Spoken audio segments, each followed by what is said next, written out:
Comment faire de sa ménopause un espace de plénitude? C'est la question que nous allons explorer en compagnie de Salomé Mulongo, une naturopathe facilitatrice de passage. Power Flowers. Vous avez envie de vibrer la fréquence du cœur? Vous êtes prête à embrasser vos singularités et emmener votre vie vers un autre niveau de présence pour contribuer à un monde de sens et d'amour? Power Flowers vous procure la dose d'inspiration dont vous avez besoin. Je suis Patricia Mignonne, je suis coach et à ce jour, j'ai contribué à la guérison de près de 100 familles. Je vous aide à comprendre votre charge mentale et à rompre avec les héritages toxiques pour restaurer la confiance, la communication, l'amour et la contribution au sein des espaces les plus intimes qui soient, vous-même et votre famille. Vous n'allez pas seulement découvrir les secrets de femmes qui ont guéri leur famille et leur couple, vous entendrez aussi des témoignages de personnes qui rompent avec les valeurs d'une culture qui mène à la dérive. Les personnes qui désobéissent, qui s'écoutent, se réinventent et créent un nouveau paradigme. Ce podcast est rendu possible par Madame Charge Mentale, la plateforme que j'ai lancée pour permettre aux femmes de regagner leur souveraineté et réaliser leurs aspirations sans retenue et sans léser personne. Avec Madame Charge Mentale, on s'émancipe en émancipant sa famille.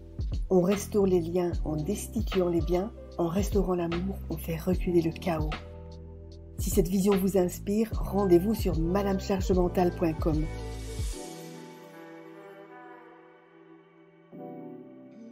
Dans l'épisode précédent, nous avons vu comment rêver sa vie après 50 ans avec France Verheyen. Aujourd'hui, Salomé Mulongo nous propose un sujet solidaire du précédent. Comment faire de sa ménopause l'espace d'un nouvel envol? Allons-y, je vous souhaite une bonne écoute.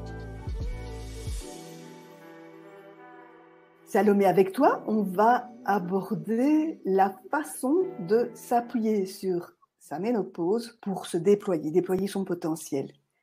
Avant ça, je vais te demander de te présenter, s'il te plaît. Je suis naturopathe nutrithérapeute et j'accompagne particulièrement les femmes ménopausées qui veulent conserver leur énergie, leur santé, leur libido, au travers d'une méthode que j'ai appelée éveil, qui prend en compte tous les corps de la femme. C'est un sujet vraiment important parce qu'on tend à considérer que c'est comme une fin. Exactement, alors que en fait c'est un début, c'est un nouveau cycle qui commence et non une fin comme on l'a vraiment transmis, mais alors ce sont aussi les femmes qui l'ont transmis de génération en génération et pas uniquement les hommes parce que au départ c'est vraiment la médecine française, c'est un médecin français, Charles de Gardanne, qui a créé le mot ménopause et avec le mot il a évidemment créé aussi toute une série de mots MAUX qui sont comme des passages obligés et donc toutes les femmes de toutes les générations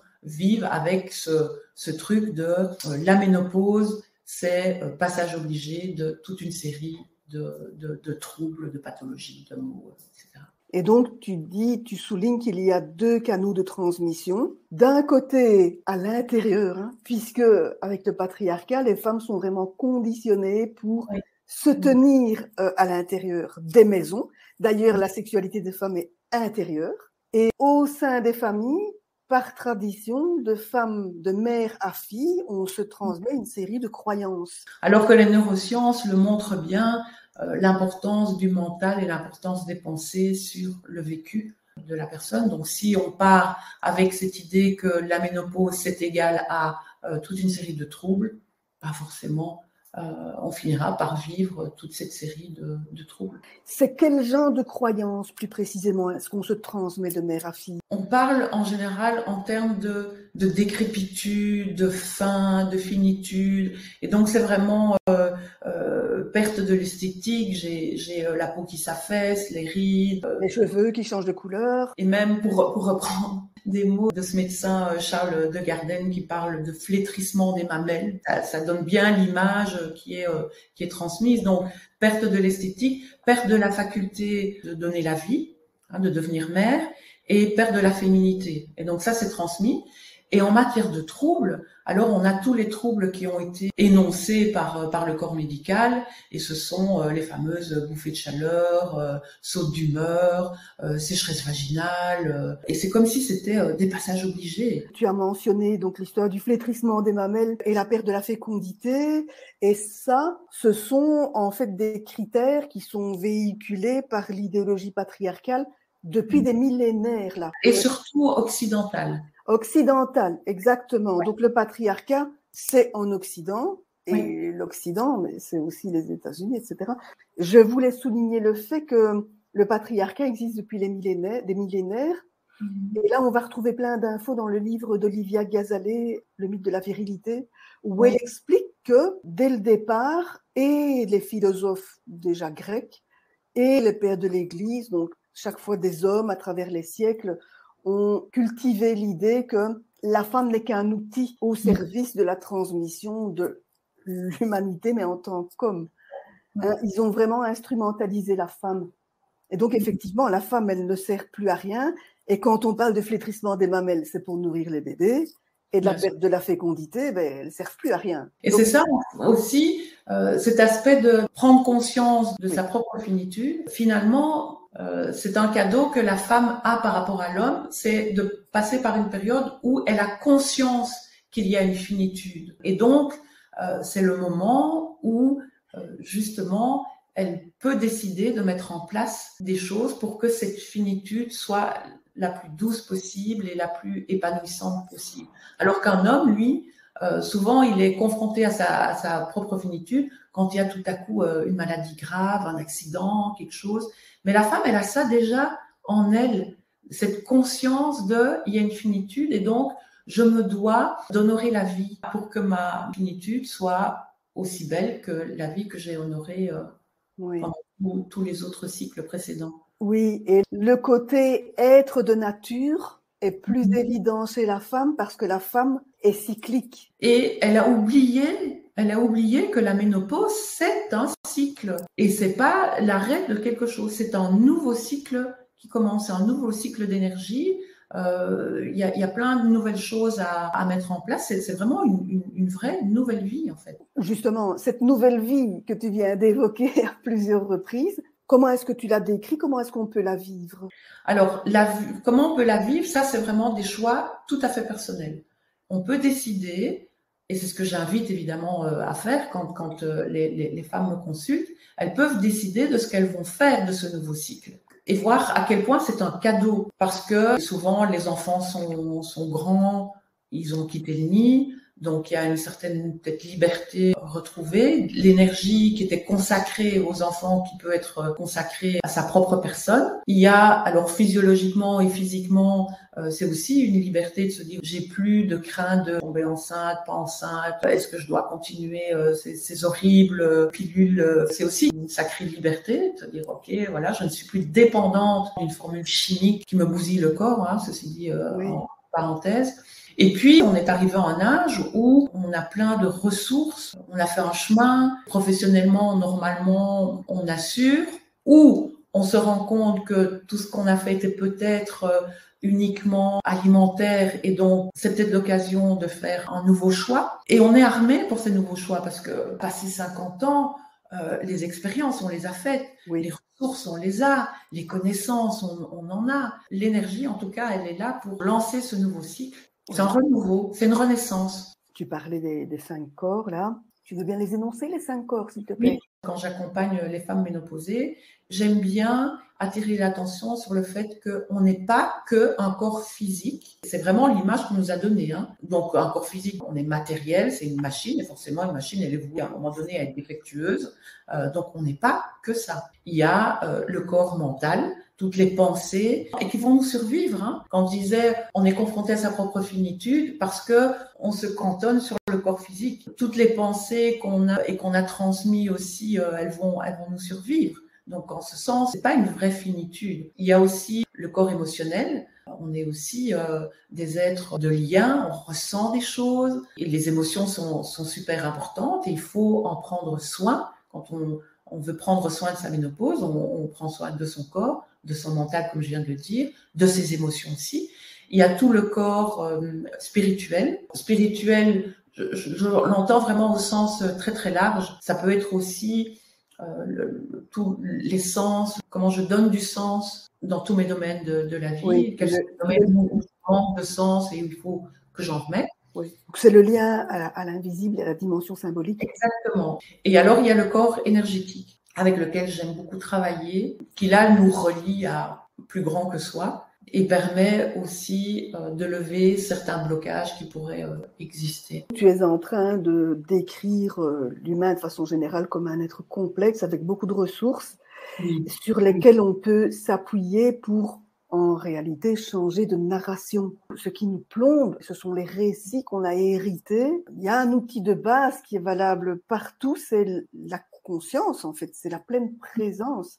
Oui. C'est être présente, pas seulement à l'instant présent, mais à ce qui se déroule dans l'instant présent et notamment à ses pensées, à ses émotions. Oui. Et on peut changer de récit à partir de là. Et à la ménopause, c'est plus facile parce qu'on a quand même du bagage. Alors que quand on est jeune, on n'a pas tout ce bagage qui nous permet de faire ce pas. Non seulement on n'a pas le bagage, mais en même temps, on est vraiment dans l'opérationnel. Faire, et on n'a pas le temps de prendre du recul pour penser. Jusqu'à présent, on s'est tellement focalisé sur le corps physique que du coup, on en a fait, la femme est dépendante du corps médical. Et alors, en plus, depuis la puberté jusqu'à la fin, le corps médical est bien présent, les pilules, les hormones. Et alors, il y a la ménopause. Et puis, bien sûr, pour accentuer encore la chose, on parle de préménopause. Donc on la prend en charge avant, puis à la ménopause. Puis, on parle de la postménopause. Oui. Et en fait, la femme, plus de la moitié de sa vie, elle est dépendante du corps médical. Oui. Et donc, le corps médical, qui encore actuellement est principalement composé d'hommes, et c'est une médecine mécaniste. Exactement. Qui va nous encourager à nous traiter comme une pure matérialité, détachée des autres corps que tu évoquais là. Même si je suis naturopathe, je ne suis évidemment pas anti-médecin et anti-corps médical. C'est juste que la place qui est donnée à chacun ne me paraît pas juste par rapport à la femme. Le corps médical et la médecine, c'est une médecine d'urgence. Et donc, il y a sa place en urgence et qui a sa place quand il faut réparer. Mais il y a toute la prévention, tout ce qui est avant. Et qui là, quand on visite tous les corps, on peut vraiment prendre en charge cette prévention pour éviter les écueils et les urgences. Disons que par rapport à la naturopathie, la médecine universitaire, elle est récente, elle est mécaniste, elle date plus ou moins 17e, quoi, et elle est mécaniste. Et que la naturopathie est liée aux savoirs ancestraux et elle englobe toutes ces dimensions de notre être qui ont été réfutées par la médecine mécaniste. Donc, il y a une forme de sagesse à s'adresser à des pratiques comme la naturopathie. Oui, parce que c'est vraiment une approche holistique. Et la médecine, c'est une approche qui est réductionniste. Ceux qui connaissent, ils le connaissent mais magnifiquement bien, mais c'est une partie d'un tout beaucoup plus large. Ce qu'il y a de chouette quand même, c'est qu'il y a maintenant des mouvements du style body positive qui encouragent les femmes à assumer leur forme, quelle qu'elle soit, les gens en général, mais principalement les femmes, puisque notre civilisation a mis le focus sur le corps de la femme, principalement comme objet de désir. Par rapport à ces mouvements que je trouve très chouettes, importants, parce qu'ils font partie des changements possibles. Je mets ça sur le même pied que le féminisme, par exemple, qui pour moi, a son importance pour les changements. Mais c'est de nouveau se focaliser aussi sur le corps. On fait juste l'inverse. Moi, ce qui m'importe, c'est justement de remettre ce corps à sa juste place. Et il doit pas crever l'écran. C'est un cinquième.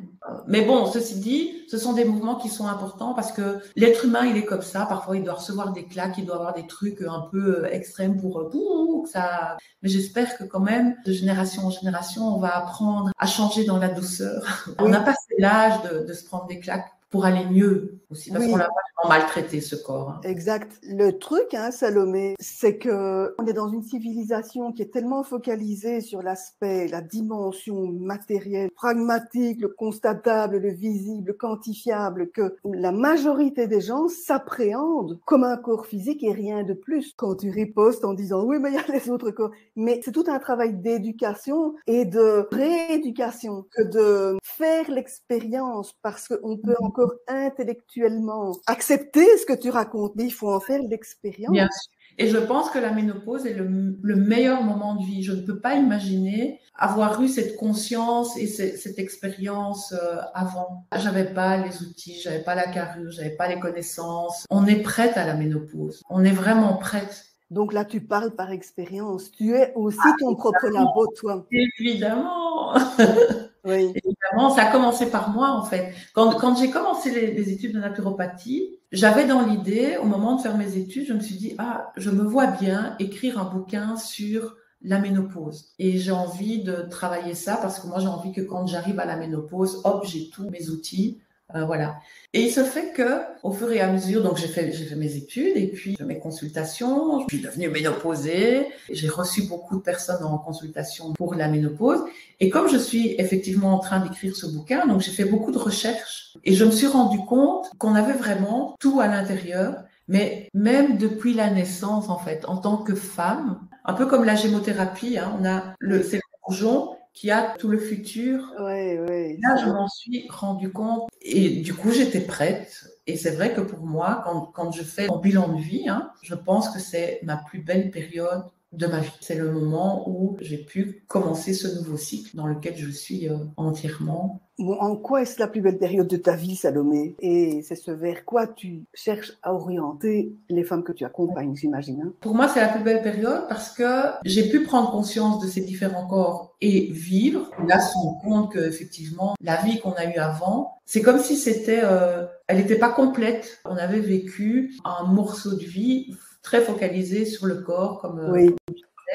Avec donc, la dimension du sens qui était moins présente. Et donc, c'est sentir à quel point je suis autonome, indépendante de l'industrie pharmaceutique, indépendante du corps médical, mais en sachant qu'ils sont là si jamais il m'arrive un super couac. Mais en tout cas, j'ai de quoi être autonome, de quoi m'épanouir, parce que effectivement, voilà, j'ai aussi fait pas mal de changements de vie.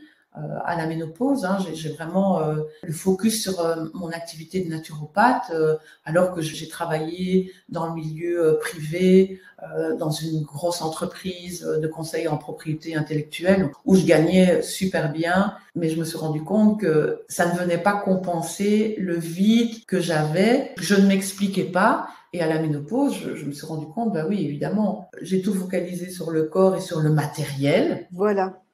Alors que tu sais aussi bien que moi que la matière, c'est combien de pourcents du réel? Et on se focalise sur ces 0,0, je sais plus combien de pourcents. Et le reste, toute l'énergie, toutes les pensées, les émotions. Oui. Là, en fait, c'est avoir une vie complète. Tu dis la matière, c'est combien de pourcents? Ça relève cette histoire d'être focalisé sur une réussite, une notion déjà de la réussite qui est une réussite matérielle. Accumuler de l'argent, tu as dit je gagnais bien ma vie, pour s'acheter une maison, s'acheter ce qui correspond à notre notion de la réussite, mais qui est une conception collective. Et en fait, tu disais au départ, hein, ça correspond à la vision occidentale. Et justement, est-ce que cette espèce de sagesse finalement, hein, vers laquelle tu t'es acheminé en étant ménopausée, en gagnant du temps, avec les enfants qui s'en vont, en t'appuyant, en rebondissant, en bénéficiant de toute ton expérience de vie, est-ce que tu as le sentiment de t'orienter alors vers une conception de l'existence et en même temps de ce que c'est qu'être femme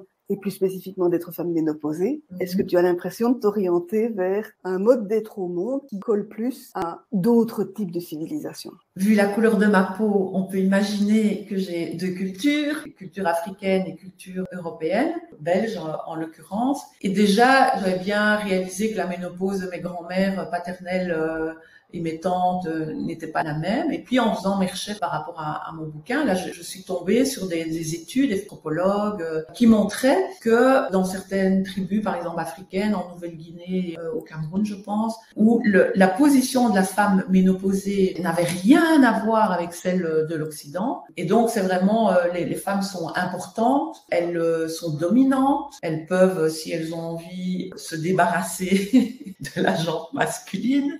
Et comme par hasard, elles souffrent pas des mêmes maux que les occidentales. Et dans les petites recherches que j'ai faites aussi, j'ai été voir du côté du Japon. Et où là, je me suis rendu compte que au Japon, il y avait un mot qui est konenki, je crois, et qui au départ était le vieillissement, mais l'âge critique, mais aussi bien masculin que féminin, parce qu'on faisait pas de différence. On faisait pas de différence entre le vieillissement de l'homme et de la femme. Et ça aussi, ça a changé en Occident, hein. Tout à coup, la femme, on lui a trouvé plein de choses. Voilà. Alors que au Japon, la femme ménopausée, elle est super importante et on considère même qu'elle a encore ce côté maternel parce que la maternité, ce n'est pas le fait de pouvoir encore donner la vie, c'est celle qui s'occupe des petits-enfants. Et donc, comme elle s'occupe des petits-enfants, elle a cette position de presque femme fertile, en fait. Oui. Malheureusement, avec la mondialisation, il commence aussi à avoir l'influence des autres cultures. Et ce terme konenki, maintenant, il est utilisé pour dire ménopause. Culturellement, c'est différent, effectivement. Et je pense que, enfin, moi, ce que j'ai vécu en rétablissant l'importance des 5 corps, j'ai l'impression de vivre une ménopause que j'ai envie d'appeler universelle, en fait, qui devrait être celle qu'on retrouve où qu'on soit sur la planète, indépendamment des cultures, des pensées qui ont été transmises. Un peu une ménopause archétypale, quoi. Ça, je vais te piquer l'expression si tu veux bien. Allez, vas-y. Ça me faisait penser aussi au peuple premier, au peuple d'Amazonie, où la grand-mère a un statut particulier. Hein. Et ça, on n'a plus. Hein. On l'a oublié. Et ça, il faut faire renaître. Et il n'y a que les femmes qui peuvent faire ça. Ma prise de conscience, c'est que ça ne viendra que de moi, le changement que je veux faire. Et le changement pour toutes les femmes ne viendront que des femmes. C'est quelque chose d'important ce que tu dis là, parce que dans les formatages des femmes, hein, tout n'est pas à jeter d'ailleurs. Les femmes, depuis la nuit des temps, en Occident, de nouveau, elles sont formatées pour le care, C-A-R-E, c'est un mot anglais, qui veut dire sollicitude. Et traditionnellement, les femmes étaient chargées de s'occuper, on ne le disait pas, hein, c'était transmis par la pratique, quoi, étaient chargées de s'occuper des bébés, hein, de donner naissance, s'occuper des bébés, des malades et des aînés. Oui. Et là, c'est une question que je ne pensais pas évoquer ici. D'où ça vient, parce que c'est récent, hein, le fait d'évacuer comme ça les aînés, quoi, et d'assister à ce à quoi on a assisté ces 2 dernières années. Alors moi, je vois 2 choses. De nouveau, et comme on l'a dit pendant toutes ces minutes, c'est parce qu'on s'est focalisé uniquement sur le corps physique. Oui. Donc forcément, on est face à quelque chose qui va être défectueux à un moment donné et on ne veut pas le voir. Et l'industrie pharmaceutique a bien compris et nous a vendu des tas de choses pour rester jeunes, les femmes passent par des bistouris, elles ont livré leur corps au corps médical, hein, qui en a pris possession. Il faut limer, tu vois, donc on s'est tellement focalisé sur ce corps physique et on voit que, il est mortel, ok, on avait oublié, hein. On avait oublié, et là, les 2 années nous l'ont rappelé. Ça, c'est une chose. Et la deuxième chose, c'est qu'on a une conception de la mort qui est juste, je me dis, mais où est-ce qu'on a été chercher ce truc, quoi? Parce que la mort, pour moi, c'est un cycle. C'est une étape importante et ce n'est pas une fin. C'est une étape importante si tu intègres à ta conception de l'existence la dimension symbolique et l'invisible. Voilà. Et la mort, elle est là pour te rappeler d'honorer la vie. S'il n'y avait pas la mort, je pense qu'on ferait n'importe quoi de la vie. Et c'est bien parce que la mort est là qu'on se dit chaque minute elle est importante, chaque seconde elle est importante. Tout l'amour que j'ai, je dois le partager. La mort, elle est là juste pour nous rappeler l'importance de la vie. Et on veut l'oublier.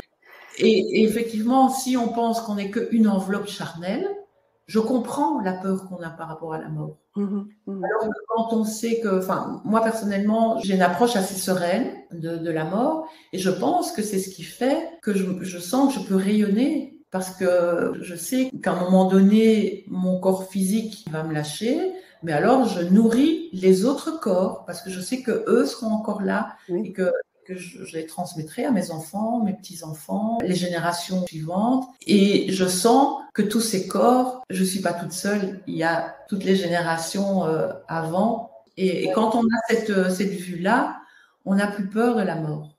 Merci pour l'inspiration, Salomé. Est-ce que tu veux bien partager 3 clés qui peuvent nous aider à avoir plus conscience de ce pouvoir que nous avons déjà, mais nous ne sommes pas souvent au courant?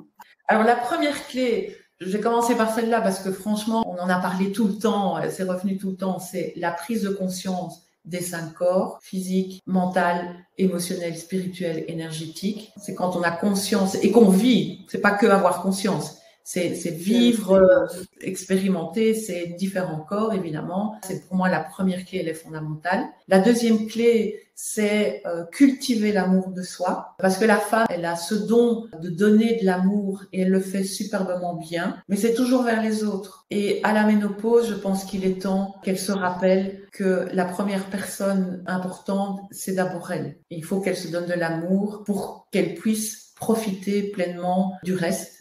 La troisième clé, qui est en fait la première clé en naturopathie, c'est écouter son corps. Parce que le corps, c'est notre meilleur médecin. Lui, il sait. Il nous envoie des messages tout le temps. Il nous dit qu'il y a des choses à changer, des besoins qui sont pas satisfaits.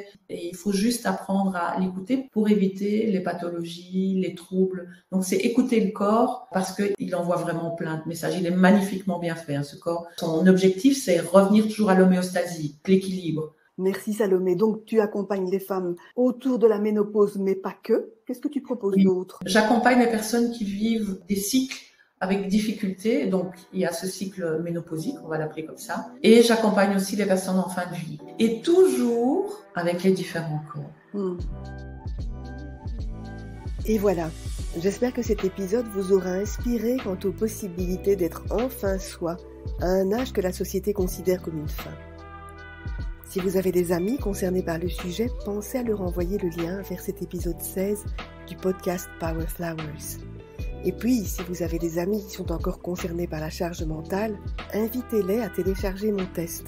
Ce test permet de vérifier à quel point on est en charge mentale. Ensuite, si cela vous dit, nous ferons un bout de chemin ensemble pour en sortir. J'ai conçu ce test sur base d'entretiens avec des centaines de femmes. Il vous suffit de cliquer sur le lien en annexe pour le télécharger. En annexe, vous trouverez aussi le lien vers mon livre ainsi que les liens qui vous permettront de retrouver Salomé sur les réseaux sociaux. Dans cet épisode 16, Salomé invite les personnes à soigner le lien à soi. Dans le prochain épisode, c'est moi qui vous inviterai à soigner ce lien pour être plus authentiquement en lien avec autrui.